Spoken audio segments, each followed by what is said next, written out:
하나님, 하나님을 기억할 수 있는 은혜 주시고, 하나님을 바라볼 수 있는 은혜 주시고, 하나님을 향하여 소망으로 나아갈 수 있는 귀한 은혜를 우리에게 허락하심에 감사를 드립니다. 하나님, 이 시간 우리의 마음이, 우리의 생각이, 우리의 영이 오직 하나님만을 바라보고 생각할 수 있도록 인도해 주옵시며, 우리 가운데 임하시고 우리 곁에 계시고 우리를 살아가시고 위로하시고 우리를 품으시고 우리에게 위로의 소망의 말씀을 주시고 우리를 치유하시고 고쳐가시고 우리를 새롭게 하시는 그 하나님의 놀라운 사랑과 은혜를 함께 경험하는 저희들 되게 하옵소서. 예배를 드리며 우리의 무거운 짐이 가벼워지는, 모든 짐을 주께 맡기고 쉼을 얻는 은혜가 우리에게 나타나게 하여 주시고, 우리의 삶에 어두움이 물러가고 하나님이 비춰주시는 광명의 빛이 비춰질 수 있도록 하나님이 인도하여 주옵소서. 세상 가운데 방황하던 영혼이 주님을 바라보게 하여 주시고, 주의 말씀과 은혜의 빛 가운데 소망을 찾을 수 있도록 하나님 역사하여 주옵시며, 아버지 하나님의 은혜가 필요한 영혼들, 갈급하게 주를 찾는 영혼들이 주님의 도우심과 은총을 덧입게 하옵소서.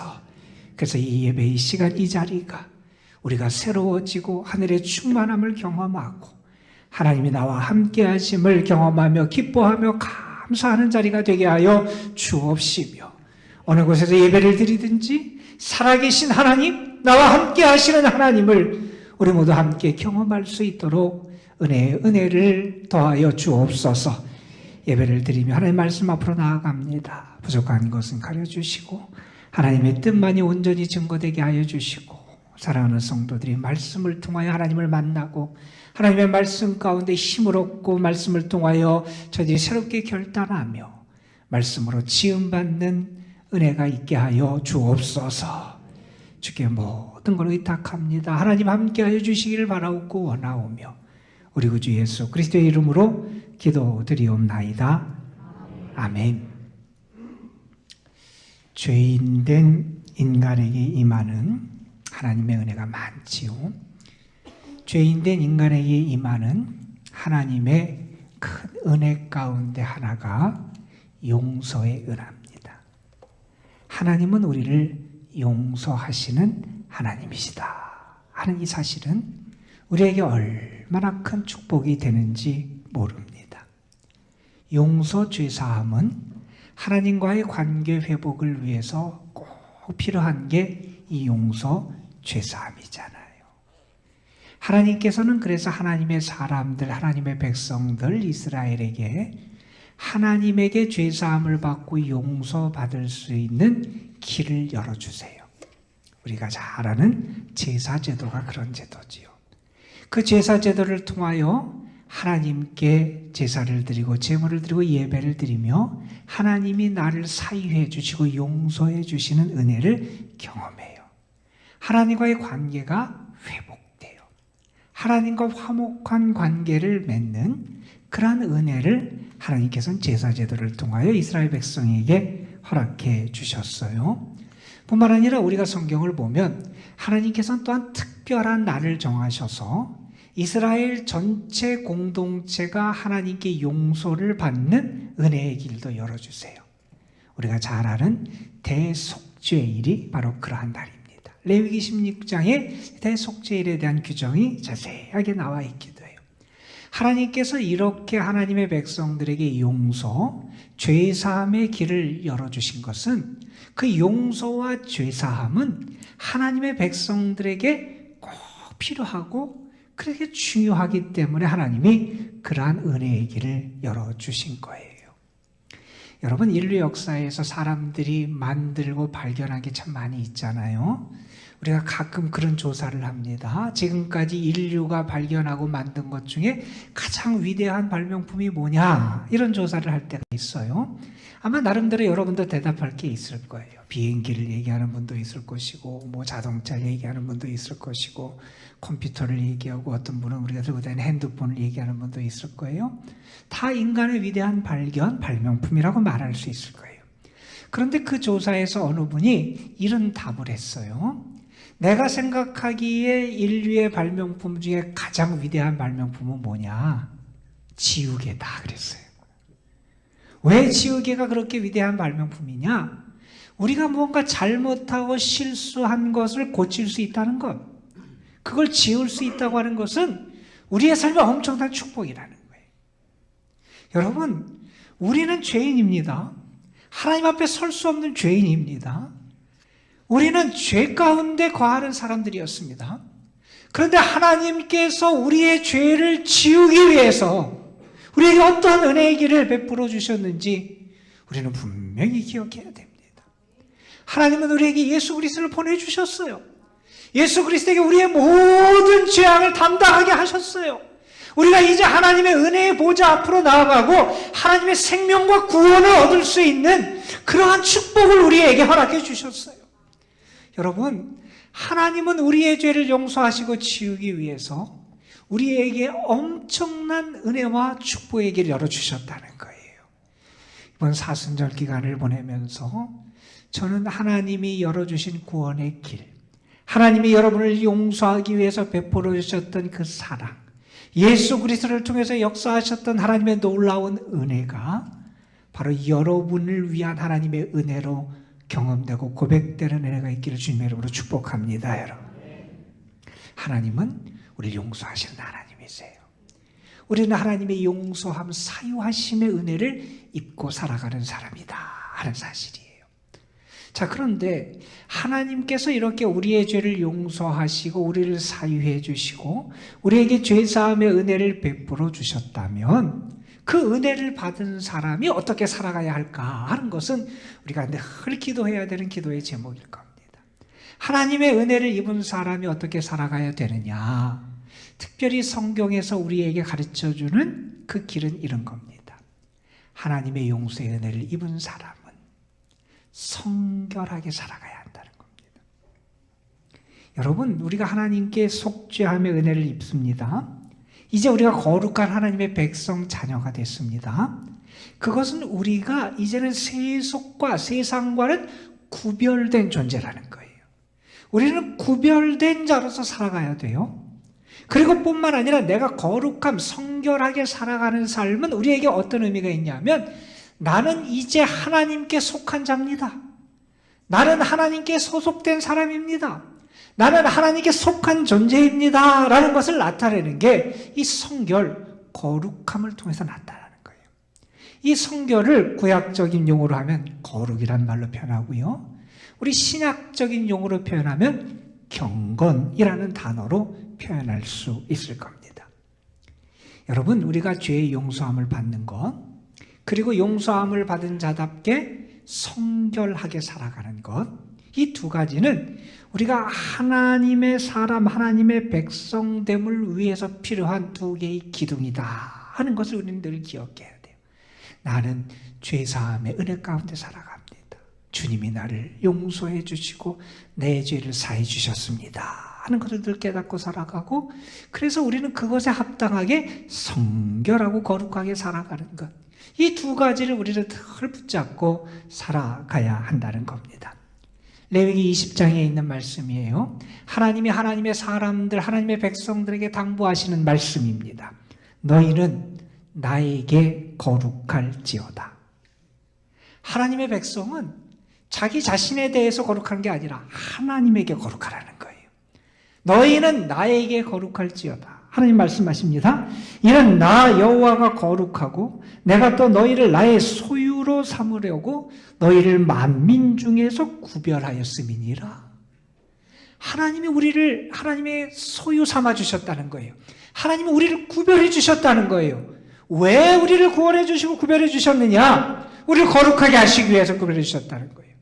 그러니 하나님의 소유된 자, 하나님에서 구별된 자답게 너희는 하나님께 거룩하게 살아가야 한다는 겁니다. 여러분, 하나님이 하나님의 사람들, 하나님의 백성에게 기대하는 것은 하나님을 닮기를 원하시는 거예요. 우리 하나님을 닮아야 돼요. 하나님의 형상으로 지음받은 하나님의 사람들, 하나님을 닮아야 돼요. 하나님은 특별히 우리가 무엇을 닮기를 원하시냐? 하나님의 거룩함을 닮기를 원하신다는 사실이에요. 우리가 하나님이 거룩하신 분이다, 하나님의 거룩함을 이야기할 때 크게 두 가지 차원에서 얘기합니다. 하나는 존재론적인 차원이에요. 그러니까 하나님은 존재 자체가 거룩한 분이에요. 하나님은 거룩한 분이에요. 그 거룩하신 하나님, 존재 자체가 거룩하신 하나님을 닮은 우리 하나님의 자녀, 하나님의 백성을 어떻게 해야 되느냐? 하나님의 자녀답게 거룩한 백성이 되어야 된다는 거예요. 우리의 삶이 거룩해야 돼요. 우리는 그 거룩한 하나님과 교제할 수 있는 그 존재가 거룩한 자로 살아갈 수 있도록 노력해야 된다는 거예요. 또한 하나님의 거룩함을 얘기할 때 우리가 윤리적 차원에서의 거룩함을 얘기합니다. 하나님은 하나님의 성품이, 하나님이 행하시는 일의 모습이 다 거룩한 분이라는 거예요. 하나님이 우리를 대하시는 게 거룩하신 분이에요. 그 거룩하신 하나님을 닮은 우리는 어떻게 해야 되느냐? 내 종역대로 방탕하게 욕심대로 살아가는 존재가 아니라 그 하나님의 뜻대로 살아가서 우리의 삶의 거룩함을 지켜나갈 수 있어야 한다 하는 겁니다. 여러분, 우리는 오늘날의 시대를 죄가 가득하고 충만한 시대라고 말합니다. 곳곳에 죄악이 가득합니다. 이 말은 다른 말로 하면 거룩을 잃어버린 시대라고 말할 수 있을 겁니다. 이 거룩을 잃어버린 시대를 살아가는 우리에게 오늘 하나님은 이렇게 말씀하십니다. 내가 거룩하니 너희도 거룩하라. 내가 거룩하니 너희도 거룩하라 말씀하세요. 히브리서에 있는 말씀입니다. 모든 사람으로 더불어 화평함과 거룩함을 따르라. 이것이 없이는 아무도 주를 보지 못하리라. 정말 하나님을 보는 사람, 하나님을 보기를 원하는 사람, 거룩해야 된다는 것. 거룩함이 없이는 하나님을 볼 수 없다는 겁니다. 여러분, 우리는 청교도들의 신앙을 참 고귀하게 여깁니다. 청교들이 신앙생활 그리고 자기들의 삶을 위한 그 핵심적인 가치 철학으로 여기는 게 뭐냐? 거룩이에요. 그들은 하나님이 인정하시는 거룩함, 하나님이 인정하시는 그 거룩함을 지키기 위해서 철저하게 신앙생활을 하는 사람들이에요. 그래서 우리가 그들의 신앙을 참 귀하고 아름답게 여기는 겁니다. 우리 감리교 운동을 시작하신 존 웨슬리 목사님은 감리교 운동을 시작하시면서 이러한 말씀을 하셨어요. 성경에 의한 하나님의 거룩함을 전 세계에 알리기 위해 감리교 운동을 시작한다 그랬어요. 왜 감리교가 생겼느냐? 감리교 운동을 왜 시작하게 됐느냐? 다른 이유가 아니라는 거예요. 하나님의 그 거룩하심, 성경이 우리에게 증언하는 그 하나님의 거룩하심을 이 세계에 알려야겠다는 거예요. 이 세계를 하나님의 거룩함으로 변화시켜야 되겠다는 거예요. 이 세상을 성화시켜 나가야 되겠다는 거예요. 그래서 하나님의 그 거룩함을 전하기 위하여 이 감리교 운동을 시작한다. 그렇게 천명하고 있기도 합니다. 여러분, 이 사순절기를 보내면서 저는 여러분이 하나님의 거룩함을 경험했으면 좋겠고요. 여러분이 그 거룩하신 하나님을 닮아갔으면 좋겠고요. 여러분의 삶을 통해서 이 성결함, 거룩함의 모습이 회복될 수 있기를 주님의 이름으로 축복합니다. 여러분, 오늘 저는 신명기 23장 말씀을 여러분과 함께 읽었어요. 이 신명기 23장 말씀은 22장, 23장 전체적인 맥락에서 이해가 잘 되는 말씀이에요. 이 전체적인 맥락에서 특별히 강조하고 가르치는 내용이 있는데 좀 더 구체적으로 말하면 22장 9절 이하에서 그것을 분명하게 보여주는 예가 세 가지 등장하면서 여기서 이런 가르침을 줘요. 어떤 가르침을 주냐 하면 섞지 말아라, 혼합하지 말아라, 이런 가르침을 하나님은 이스라엘 백성들에게 주고 계세요. 거기에 세 가지 예가 22장 9절 이하에 나옵니다. 여기 보면 너희가 포도원에 씨를 뿌리고 파종할 때 어떻게 해야 되느냐? 두 종자를 섞지 말라는 거예요. 두 개 섞지 말라는 거예요. 자, 우리가 짐승에게 일을 시키기 위해서 멍에를 매게 한다는 거예요.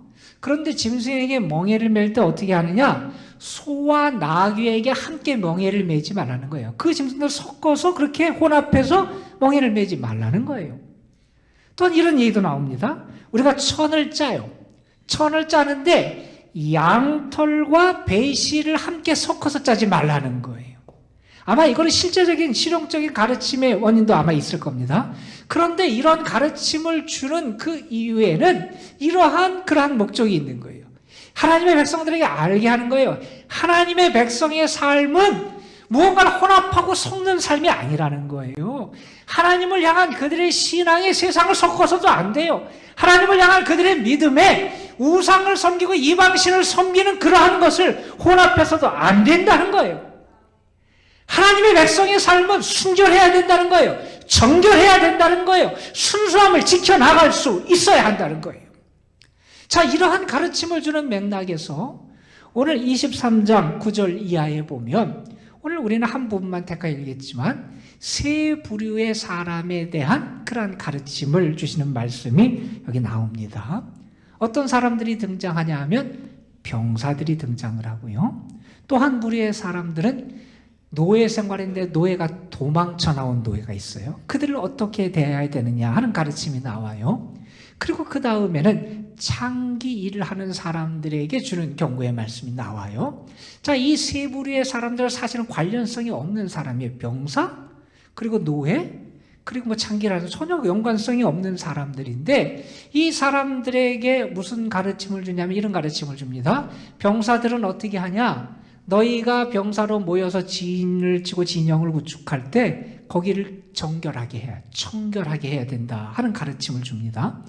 그리고 노예가 도망쳐 나왔어요. 도망친 노예를 내가 만나게 되면 내가 그 노예를 어떻게 대우해야 되느냐? 그를 자유하게 해주라는 거예요. 왜 내가 그를 자유하게 해줘야 되느냐? 너희도 예전에 애굽에서 노예였던 것을 기억하라는 거예요. 다시 말해서 내가 어려움을 처한 사람을 만나면 내가 이전에 어려움에 처해 있고 노예였음을 기억하며 사랑을 베풀고 자비를 베풀라는 거예요. 또한 이런 말씀을 합니다. 창기 일을 하는 사람, 그 일을 통해서 번 돈으로 하나님을 섬겨서는 안 된다는 거예요. 그래서 하나님 받으시는 예물이 아니라는 거예요. 그들에게 이러한 가르침을 주시면서 무슨 이야기를 그들에게 가르쳐 주시느냐? 하나님의 사람, 하나님의 백성, 이스라엘은 어떤 사람이고 어떻게 살아가야 되느냐? 이걸 기억해야 된다는 거예요. 이스라엘은 어떤 사람이냐? 그들의 삶의 자리를 정결하게 지켜야 되는 사람이라는 거예요. 이스라엘 백성, 하나님의 사람 어떤 사람이냐? 다른 사람에게 선차비를 베풀 수 있는 사람이어야 된다는 거예요. 자신이 이전에 당했던 어려움과 아픔을 잊지 말고 어려움에 처한 사람, 아픔을 겪고 있는 사람, 그들에게 사랑을 베풀고 자비를 베풀고 선을 행할 수 있는 그러한 사람이 되어야 한다는 겁니다. 하나님의 백성, 어떤 사람이 되어야 되느냐? 하나님이 가증히 여기시는 것을 가지고 하나님을 높인다, 섬긴다, 그런 생각을 가져서는 안 된다는 거예요. 이렇게 하나님의 백성이 누구이고 어떻게 해야 되는지를 가르쳐주는 맥락에서 등장하는 것이 오늘 본문의 말씀입니다. 오늘 본문은 특별히 병사들에 대한 가르침을 주는 말씀이에요. 이 말씀을 보면서 이 사순절 두 번째 주일을 보내는 우리에게 하나님이 어떤 말씀을 주실까 함께 말씀 가운데로 나아갔으면 좋겠어요. 오늘 말씀 23장 9절은 이런 말씀으로 시작합니다. 네가 적군을 치러 출진할 때에 모든 악한 일을 스스로 삼가라 하는 말씀이 있어요. 모든 악한 일을 스스로 삼가라 하는 말씀을 주세요. 여러분, 지금 이 사람들은 왜 모였냐면 전쟁을 위해 모였어요. 이스라엘에서 전쟁은 거룩한 전쟁이에요. 왜 거룩한 전쟁, 성전 이렇게 말하냐면 하나님의 이름으로 싸우는 전쟁이기 때문에 그래요. 그 전쟁은 하나님이 이스라엘을 위해서 싸워주시는 전쟁이기 때문에 거룩한 전쟁이에요. 그 전쟁에 참여한 병사들은 무엇을 경험하게 되냐 하면 하나님이 우리를 위해서 이렇게 역사하시는구나. 하나님이 우리에게 이러한 은혜를 베풀어 주시는구나. 하나님의 능력이 우리에게 이렇게 나타나는구나. 그 전쟁의 상황에서 그 하나님의 은혜와 하나님의 역사하심을 그들이 체험하게 돼요. 그들 자신이 하나님의 일하심의 증인이 되는 거예요. 그래서 그 전쟁은 거룩한 전쟁, 성전이 되는 거예요. 그 성전, 거룩한 전쟁에 참여하는 병사들에게 하나님이 무엇을 기대하시느냐? 하나님이 원하시는 병사가 되기를 기대하신다는 거예요. 그러면 하나님이 원하시는 병사는 어떤 모습이냐? 정결한 모든 악한 일을 스스로 삼가는 병사가 되기를 하나님은 원하신다 하는 그런 말씀이에요. 자, 그러면서 오늘 말씀 10절부터 13절에 보면 두 가지 예를 통해서 그들의 진영을 정결하게 할 것을 말씀해 주는 내용이 여기 등장하게 됩니다. 10절 말씀에 보면 이런 말씀이 등장해요. 밤에 몽설함으로 부정한 사람이 생길 수 있다는 거예요. 그러면 어떻게 해야 되냐? 진영 밖으로 나가라는 거예요. 그 진영 안에 있지 말고 진영 밖으로 나가서 해질 때 목욕하고 해진 후에 진에 다시 들어와라. 이렇게 조치를 가르쳐줘요. 두 번째 이야기는 배설물, 대변과 관련된 이야기를 합니다. 내가 진영 밖에 변소를 마련하고 그리로 나가서 기구에 작은 삽을 더해서 밖에 나가서 대변을 볼 때 그것으로 땅을 파고 몸을 돌려서 그 배설물을 덮어라. 이런 얘기를 해요. 밤에 몽설하는 것, 그리고 우리가 배설물, 이 대변에 관한 이야기를 하면서 그런 것이 너의 진영을 더럽힐 수 있으니 그런 것 때문에 너희의 진영이 거룩함이 훼손되지 아니하도록 그것을 조심하고 피해라. 이런 말씀을 합니다. 그런데 여러분, 이 말씀을 하면서 9절에 이렇게 말씀하셨어요. 너희는 모든 악한 일을 스스로 삼가라. 이렇게 말씀하세요. 부정을 피해야 된다는 거예요. 우리는 지금 코로나 시대를 살아오면서 많은 훈련을 받았어요. 어떤 훈련을 받았냐면 병균, 오염, 더러움으로부터 자기를 지키는 훈련을 참 잘 받아왔어요. 손을 잘 닦아요. 세정제를 사용해요. 그리고 마스크를 쓰고 조심하고 우리 자신을 잘 지켜나가는 훈련을 지금까지 잘 해왔어요. 그런데 여러분, 여러분의 영혼을 더럽히고 여러분의 삶을 무너뜨리고 여러분의 신앙을 오염시키는 병균에 대해서 여러분이 그것을 삼가고 피하고 있습니까? 혹시 여러분의 영이, 여러분의 영혼이, 여러분의 정신이, 여러분의 신앙이 세상에 추한 것, 부정한 것 때문에 오염되어 있지는 않습니까? 바울이 데살로니가 전서에서 성도들에게 부탁한 말씀이에요. 악은 어떤 모양이라도 버리라. 악은 어떤 모양이라도 버리라는 거예요. 우리 신앙인은 악한 것들, 악을 피하고 버릴 수 있어야 된다는 거예요. 여러분, 야고보서에 보면 그런 말씀을 해요. 욕심이 잉태한 즉 죄를 낳고 죄가 장성한 즉 사망을 낳느니라. 우리를 죽게 하는 게 뭐냐? 욕심이라는 거예요. 세상의 욕심 총욕이 우리를 죽게 한다는 거예요. 여러분, 욕심에 대해서 여러분이 그것이 나를 무너뜨리고 나를 죽게 한다고 피하고 조심하고 그 부정한 것을 멀리하는 삶을 여러분 살아가고 있습니까? 하나님이 하나님의 사람들에게 기대하는 건 뭐냐? 모든 악한 일을 스스로 삼가기를 원하신다는 거예요. 자, 그러면서 오늘 말씀에 보면 왜 하나님이 이러한 말씀을 하시는지 이유를 설명해 줍니다. 여러분, 이스라엘 백성이 진영을 만들어요. 그들이 거할 곳을 꾸며요. 자, 그럴 때 그들이 꼭 기억해야 될 게 있다는 거예요. 주의해야 될 게 있다는 거예요. 그들이 잊어서는 안 되는 게 있다는 거예요. 그게 뭐냐 하면 그들이 만드는 진영, 그들이 거하기 위해서 만드는 진영은 사람만 거하는 곳이 아니라는 사실을 기억해야 된다는 거예요. 오늘 말씀 14절에 보면 이렇게 말씀합니다. 하나님이 진영 중에 행하신다, 이런 표현이 나와요. 그 진영에 누가 함께 하시느냐? 하나님이 함께 하신다는 거예요. 그 진영 중에 사람만 있는 게 아니라 하나님이 그 진영 가운데 거하신다는 거예요. 여러분, 하나님이 함께 하시는 곳이니 하나님이 거하실 만한 곳을 만들어야 된다는 거예요. 그곳에서 하나님의 위엄이 나타나야 되고, 그곳에서 하나님의 영광이 나타나야 되고, 그곳에서 하나님의 거룩함이 드러날 수 있어야 한다는 거예요.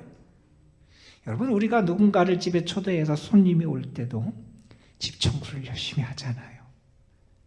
아마 집 청소를 안 하고 더럽게 하면서 손님을 맞이했다면 손님이 그렇게 생각했어요. 나를 무시하나? 그런 생각이 들죠. 하나님의 백성은 하나님을 존중할 수 있어야 돼요. 하나님을 존중하며 우리가 특별히 우리의 삶에서 소중히 여겨야 될 책임은 뭐냐? 우리 자신을 거룩하게 정결하게 만드는 거라는 거예요. 바울이 그런 말을 했죠. 너희 몸은 성령이 거하시는 성전인 것을 너희가 알지 못하느냐? 나 혼자 거하는 게 아니라는 거예요. 그것을 잊어서는 안 된다. 이렇게 가르쳐 주고 계세요. 이런 이야기가 있어요. 천체를 관측하는 망원경 렌즈가 더러워져 있으면 하늘을 봐도 별을 볼 수 없다. 그렇죠? 열심히 하늘을 봐요. 별을 보려고 하늘을 봐요. 근데 안 보여요. 왜요?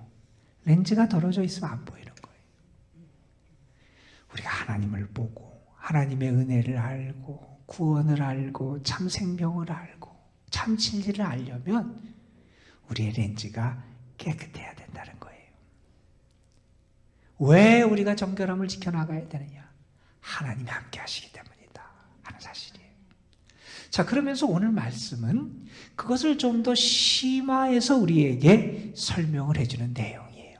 여러분, 오늘 말씀을 잘 보면 이스라엘의 병사들이 진지를 구축하고 진영을 만드는데 이것은 그들이 평범한 일상의 삶을 살기 위한 진영이 아니에요. 오늘 말씀 9절에 이렇게 시작하잖아요.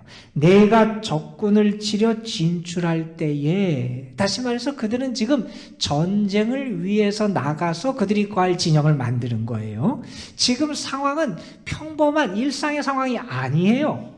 평범한 상황이 아니라 비일상적인 상황이고 전쟁의 상황이고 비상의 상황이고 때로 위급하고 위기의 상황이에요. 그 비상한 위기의 상황, 비일상의 상황에 무슨 당부를 하시냐면 평소에 일상적인 삶에서는 정상적으로 여겨질 수 있었던 것들, 몽소를 하고 배설을 하는 것, 우리의 삶에서 자연적인 신체적인 그러한 현상 아니에요? 그런데 그것이 너를 더럽힐 수 있다는 거예요. 무슨 얘기입니까? 우리의 삶에서 비일상적인 상황이 있다는 거예요. 평범하지 않은 때가 있다는 거예요. 비이상의 상황이 있다는 거예요. 위기의 상황이 있다는 거예요. 그때는 어떻게 해야 되느냐? 평소에는 괜찮게 여기던 것이 나를 넘어뜨릴 수 있다는 거예요. 내가 평소에 자연스럽게 여기던 그것이 나에게 부정을 줄 수 있다는 거예요. 그러니 어떻게 해야 되느냐? 더 예민해야 된다는 거예요. 더 조심해야 된다는 거예요. 더 깨어 있어야 된다는 거예요. 더 민감해야 된다는 거예요. 더 정결함을 지켜나갈 수 있어야 한다는 거예요. 자, 그러면서 무슨 말씀을 하냐면 우리에게 이런 것을 기억하게 해요. 그때는 우리가 깨어서 어떻게 생각해야 되느냐? 내가 생각하는 사소한 일도 하나님이 다 보신다, 이렇게 생각하라는 거예요. 내가 평소에 행하는 당연한 일도 그건 나는 그냥 의식 없이 행할 수 있어요? 그런데 그 모든 것을 하나님이 보고 계신다. 나의 모든 삶은 하나님 앞에 노출되어 있다. 나는 지금 하나님 앞에 서 있다. 하나님의 나의 모든 것을 지금 보고 계신다. 이것을 잊어서는 안 된다는 거예요. 그러니까 평소에 내가 생활하며 당연하게 여기고 자연스럽게 여기던 그것까지도 더 조심하고 깨어서 하나님 앞에서 자신의 삶을 지키고 세워 나갈 수 있어야 한다는 겁니다. 여러분, 그런 얘기가 있어요. 우리가 가끔 이와할 때 하는 얘기인데, 어떤 아이에게 선생님이 병아리 한 마리를 주고 상자 하나를 줬어요. 그리고 아이한테 얘기해요. 아무도 안 보는 데 가서 이 병아리를 죽여서 여기다 다 모아라. 그렇게 얘기했어요. 실제 안 그랬을 것 같아요. 예화니까 하는 얘기인데 아이가 갔어요. 근데 나중에 선생님 앞에 왔는데 병아리를 그대로 들고 왔어요. 살아있는 병아리를 그대로 들고 왔어요. 너는 왜 병아리를 죽여서 상자에 안 담아왔니? 그랬더니 아이가 그러더라는 거예요. 아무도 안 보는 곳이 없는 것 같아요. 그러더라는 거예요. 여러분, 언제나 하나님 앞에서 내 자신을 바라보고 관리하고 생각하고 지켜나가는 것, 이게 거룩입니다. 여러분. 이게 거룩입니다. 평상적, 일상의 삶을 살 때는 비정상적인 것이 우리의 삶을 위협해요. 그렇죠? 코로나 같은 경우는 우리 일상의 삶을 다 무너뜨리잖아요. 그런데 우리가 비상황의 상황, 비일상적인 삶을 살 때는 평소에 정상적이고 여겼던 것들이 나를 해할 수 있다는 거예요. 더 깨어야 돼요. 더 하나님 앞에 살아간다는 의식으로 내 삶을 돌아보고 세울 수 있어야 된다는, 그게 믿음의 사람의 모습이다 하는 겁니다. 오늘 말씀은 하나님께서 하나님의 백성들에게 당부하신 말씀이에요. 내 진영을 거룩하게 하라 하는 거예요. 왜 하나님이 이런 말씀을 하시는지 오늘 말씀 14절 마지막 절에 그 이유를 우리에게 이렇게 가르쳐 줍니다. 이는 내 하나님 여호와께서 너를 구원하시려고 적군을 내게 넘기시려고 내 진영 중에 행하심이라. 그러므로 내 진영을 거룩히 해라. 그러면 내게서 불결한 것을 보시지 않으므로 너를 떠나지 아니하시리라. 너는 어떻게 해야 되느냐? 내 진영 중에 하나님이 함께 계시니, 하나님이 내 진영 중에서 행하시니 내 진영을 거룩하게 하라는 거예요. 거룩하게 하면 하나님이 너를 떠나지 않으신다는 거예요. 하나님이 우리를 떠나지 않으시면 어떤 은혜가 있느냐? 하나님이 우리를 구원하신다는 거예요. 그리고 대적을 이길 수 있는 은혜가 우리에게 주어진다는 거예요. 그러니 내 진영을 거룩하게 하라는 거예요. 사순절 두 번째 주일을 맞는 우리에게 오늘 하나님이 우리에게 주신 말씀입니다. 내 진영을 거룩하게 해라. 내 삶의 자리를 거룩하게 해라. 하나님이 거기서 행하신다. 거룩하게 해라. 우리에게 이렇게 당부하고 계십니다. 여러분, 하나님의 사람은 하나님 앞에 살아가는 사람이고 하나님과 함께 살아가는 사람이에요. 그 사람은 자기의 삶의 자리를 거룩하게 지켜나가야 돼요.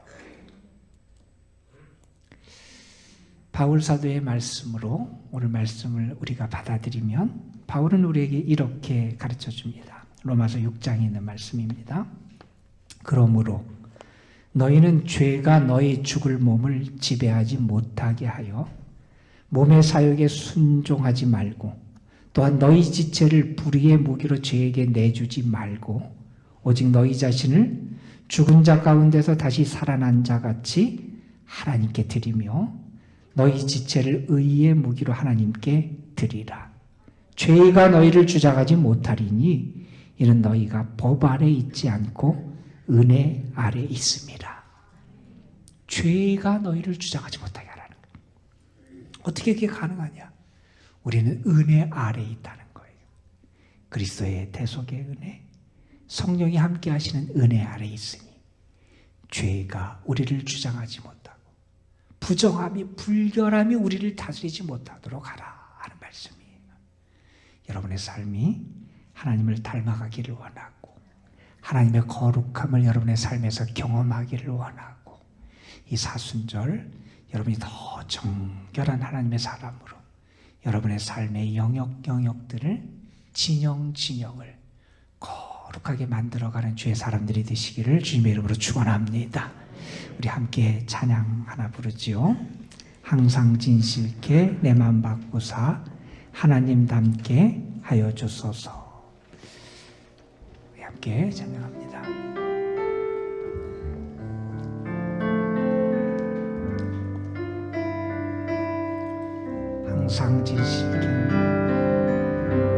항상 진실케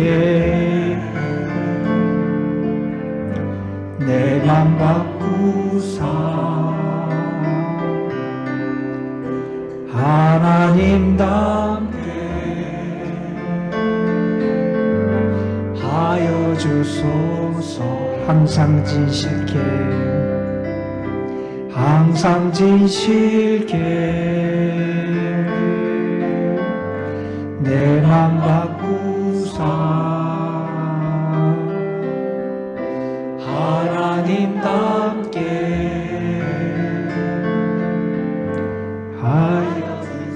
우리의 마음을 담아서 다시 고백합니다. 항상 진실게, 항상 진실게 내 맘 바꾸사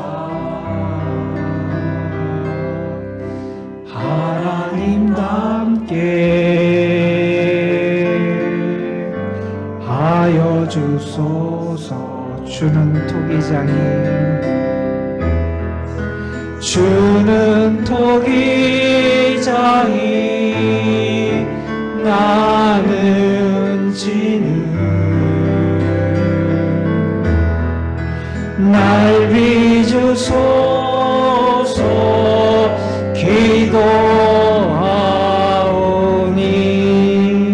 기도하오니 항상 진실게 내 맘 바꾸사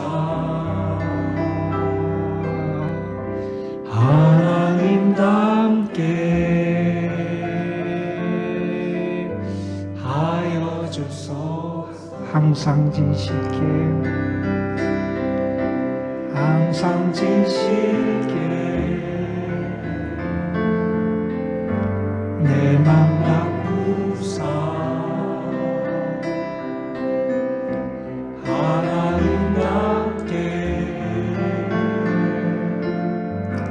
하여 주소서. 기도하겠습니다. 하나님, 우리로 하여금 하나님을 닮아갈 수 있는 은혜를 누리게 하여 주옵소서.